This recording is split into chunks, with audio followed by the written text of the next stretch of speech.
YCP is a joker party. ఒక పరిస్థితి పట్ల కానీ దేని మీద వాళ్ళకి గ్రిప్ లేదు, వాళ్ళకి ఒక అవగాహన కూడా లేదు.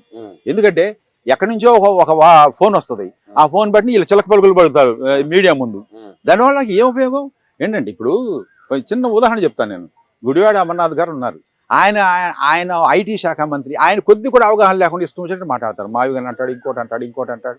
వాళ్ళకి దేనే కాదు, ఇది ఒక్కటే కాదు, దేని పట్ల కూడా వాళ్ళకి సరైన అవగాహన లేదు. అందులో ఎంతమంది అయితే ఉన్నారో, ఇప్పుడు 11 మంది ఉన్నారు అనుకోండి, 151 మంది ఉన్నప్పుడు కూడా ఇదే మాటలు ఇదే పనులు చేశారు వాళ్ళు. దేని పట్ల ఒక విషయం పట్ల గ్రిప్ లేనే లేదు వాళ్ళకి. కాబట్టి అసలు మన మీడియా, మన electronic media, print media, plus కొంతమంది మా వాళ్ళు కూడా కొంతమంది వాళ్ళకి అనవసరంగా హైప్ చేస్తున్నారు. కానీ హైప్ చేసేంత లేదండి వాళ్ళకి.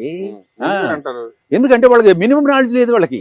రాజకీయాల పట్ల కానీ, లేకపోతే విషయ అవగాహన పట్ల కానీ, లేకపోతే ఇప్పుడు ఐటీ శాఖ ఉంది, ఐటీ అంటే ఫుల్ ఫామ్ కూడా ఆయన తెలియని మనిషిని మంత్రి చేసి పెట్టి కూర్చున్నారు.